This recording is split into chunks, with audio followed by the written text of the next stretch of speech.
Losi released a desert truck in 2016, the Baja Rey. Since then, we've seen the UDR in particular surge in popularity, and I think desert trucks are actually capturing the hearts of many at the moment. I certainly see enough of it on Instagram, and I don't even follow anyone who runs them. It's now 2024, and just last year, the Baja Rey 2.0 was released, and I can't wait to show you all about it. Now, this thing isn't fresh out of the box. I've been driving it, actually. Come on and off for a couple of weeks at this point.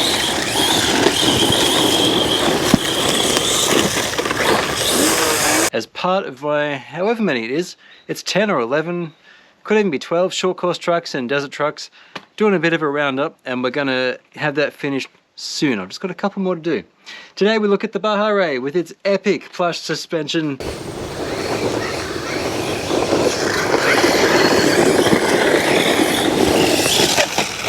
I'll tell you a bit about what's new, a bit about what I like. We'll get it down onto the dirt and have a look and see how it drives.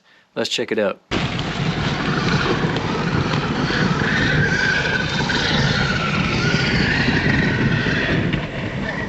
We've got the same 130 amp ESC that we saw in the Losi Tenacity TT Pro recently.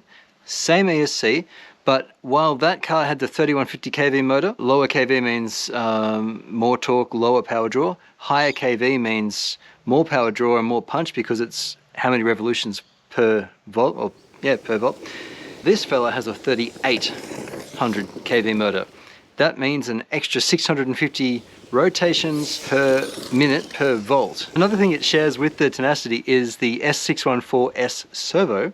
It's a 15 kilo steering servo and the DX3 radio, which has your AVC or automatic vehicle control and your braking, brake rate as well. So it's actually a nice little radio, and 3-channel aside from those extra rates that are built in. The 3 channels aren't used in this car, nor were they used in the Tenacity. But of course, where this thing differs from the TT Pro and from most other short course trucks is this massive trailing arm suspension. There is so much travel. It is ridiculous. It's ridiculous. Look at that. Now, I didn't know much about desert trucks, honestly, not too long ago. I've been playing BeamNG Drive for quite a few years now, but in a recent update last year, they released a desert truck, well, a few of them actually, and I've been enjoying that.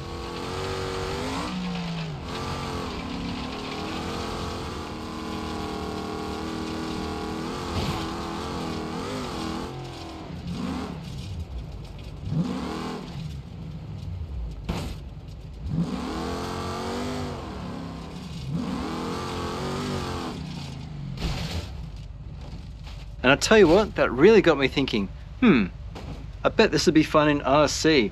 Now, I had the chance recently to drive this thing with the UDR and my Super Baja Rey 2.0, which is currently on my website, but I haven't got a video for it yet.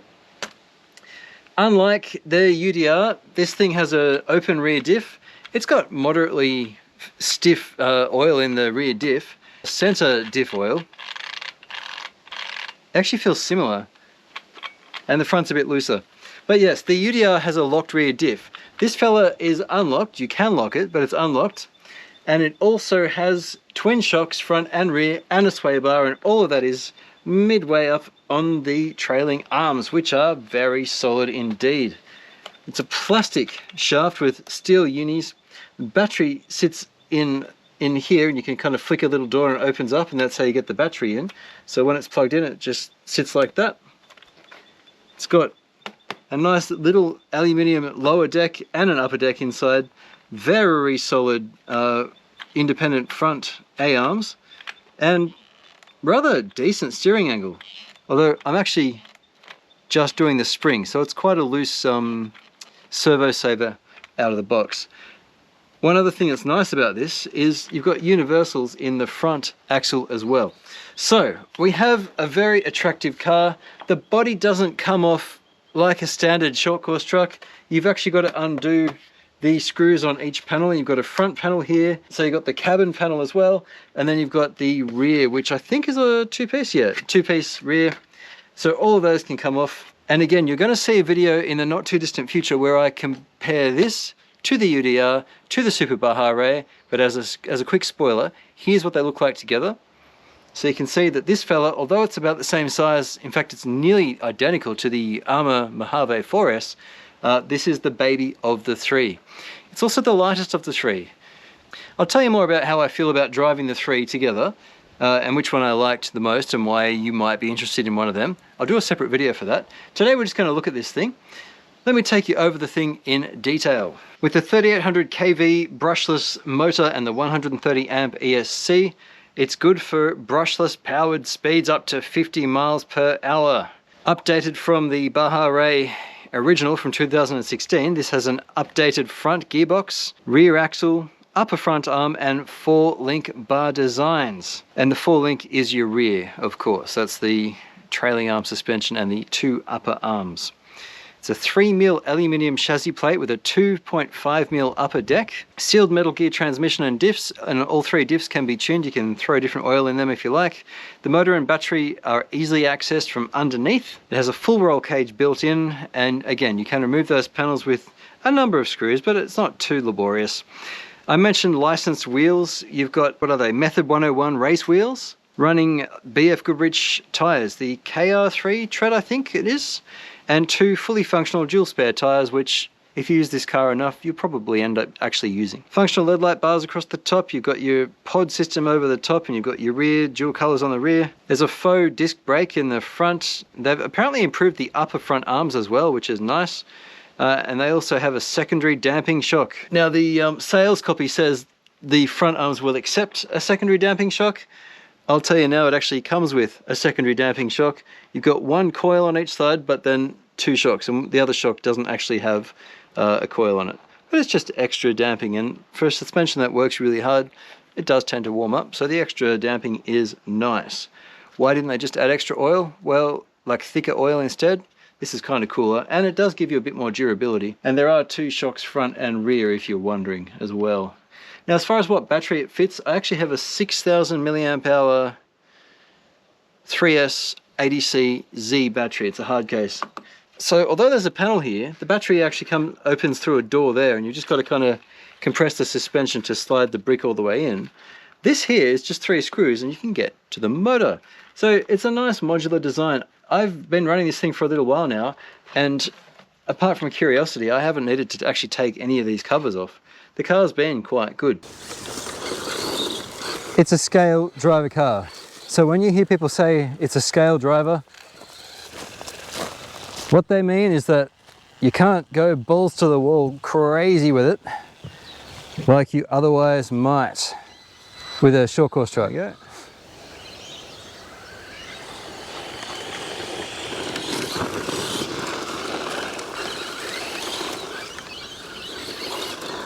I've actually had this thing for a couple of months at this point, and I've been driving it through summer, but I've driven quite a few short course trucks recently.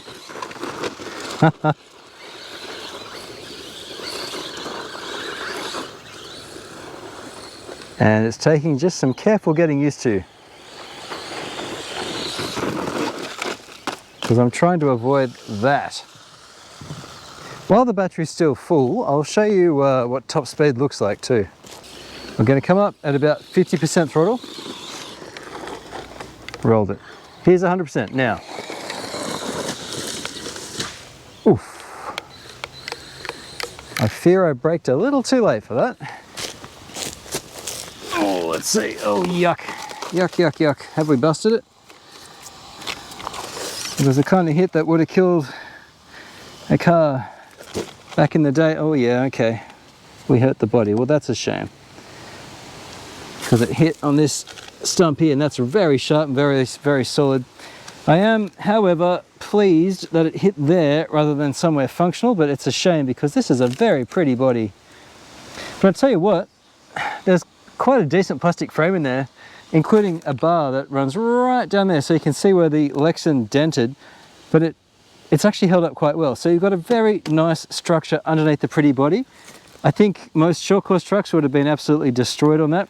So my area here is maybe a bit large, a bit small for full speed, or at least for my skills, to be more precise.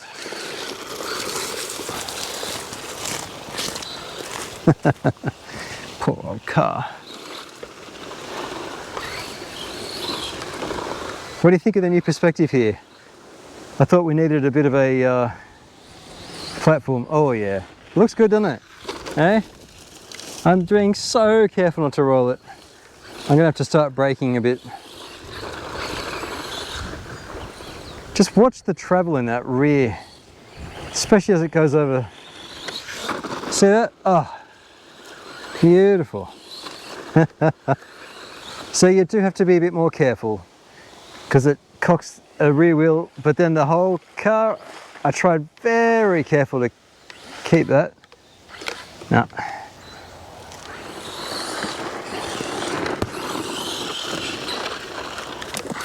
Let's see how it does over this side. This is usually quite an unpleasant little jump when you're going not this way, but when you're coming from the other side this way. It'll put the nose down, and this car already is nose heavy. Looks good, doesn't it?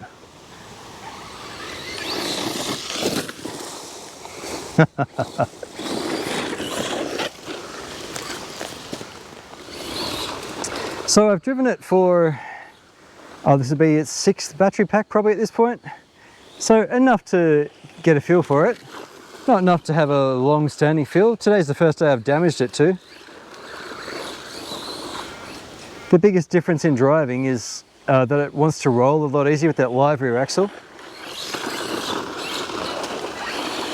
But as payment for that being careful, you get to watch the suspension work and work and work.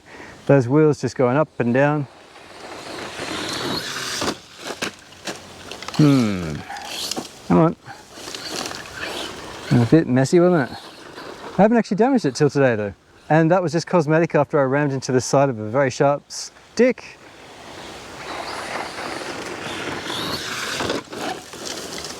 And you can also, I don't know if you noticed that, you can hear the wheels scraping the body. It'd be nice if there was a plastic fender at the same height as the body, just under it in the rear, so that the wheels had something to scrape against instead of just wearing the paint off, which happened in the very first drive. Looks great with dust billowing out behind it, doesn't it?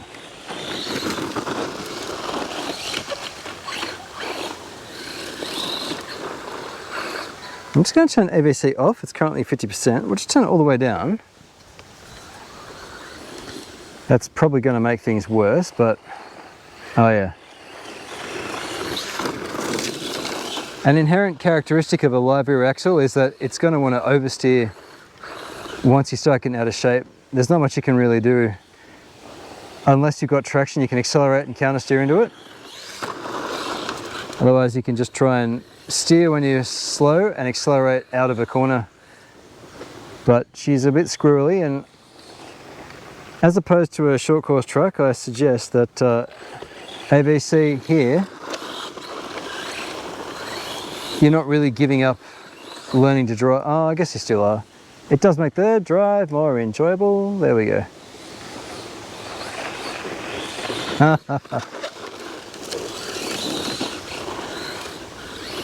So by this point, if you've been watching along and thinking about it, you should hopefully start to have an idea of whether this kind of thing is for you. If you are absolutely captured by how it looks, how these big wheels look, how even the rolls look, like it rolls pretty well, and just watching the dust plume out from behind it and the wheels working, then this might be for you. But if you like just to thrash a car, which is what my driving looks like, admittedly, perhaps a perhaps a short course truck is more your speed. And one that is the same size as this, that looks actually kind of similar, livery aside, is the Mojave 4S, which is the same kind of size as this thing. It's going to be faster, it's going to take the bangs probably better. Come on, there we go. But it just won't look as good doing it as this thing.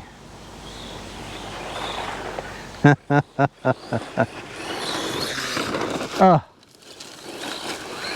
Looks good, doesn't it? Doesn't it look good? Oh no, Craig, come on.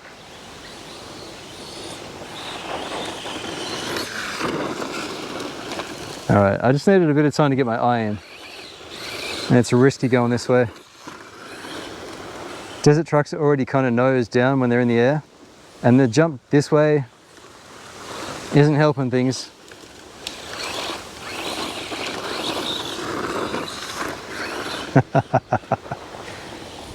Oh, this is a fun drive.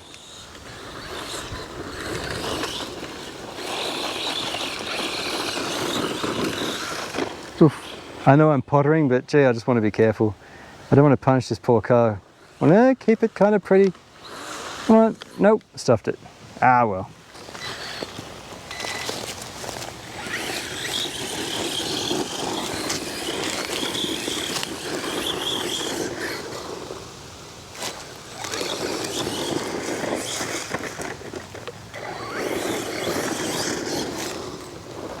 I just broke this then when I picked it up.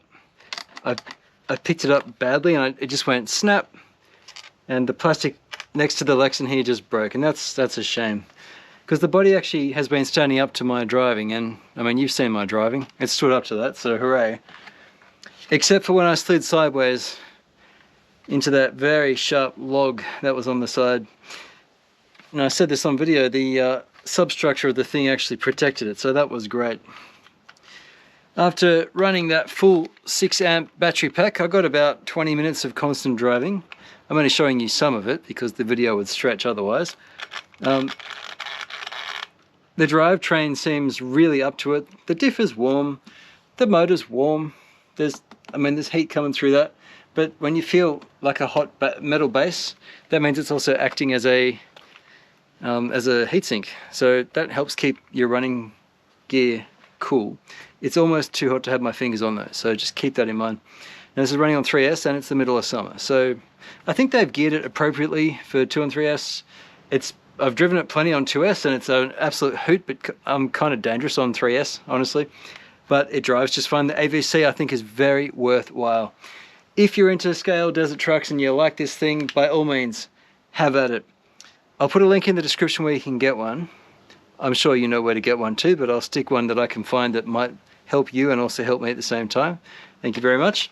We are going to look at Simon's UDR soon. We're also going to look at the Super Baja Rey, which has been in my office now for 12 months, just sitting there, languishing, poor old car. But I've been driving them, and yeah, they are quite fun. My special thanks to my channel members. You guys know who you are, and I'll put the name on screen there for the... I've got 3 levels, but that's thanks Andy basically for your support. I appreciate all of you guys watching though. This is, as we come up to my 3-year mark, which I think is in May this year, I'm just really grateful that you guys are watching, because I just love sharing this stuff with you. We've only got a couple more fast cars to do in my 110-ish scale short course and desert truck roundup, and then we're going to do a big comparison of them all together, see why you might consider this and not consider that, and so on. We'll have a look at that. It's going to be fun. Thanks for watching. I'll catch you next time on RC-TNT. Cheers.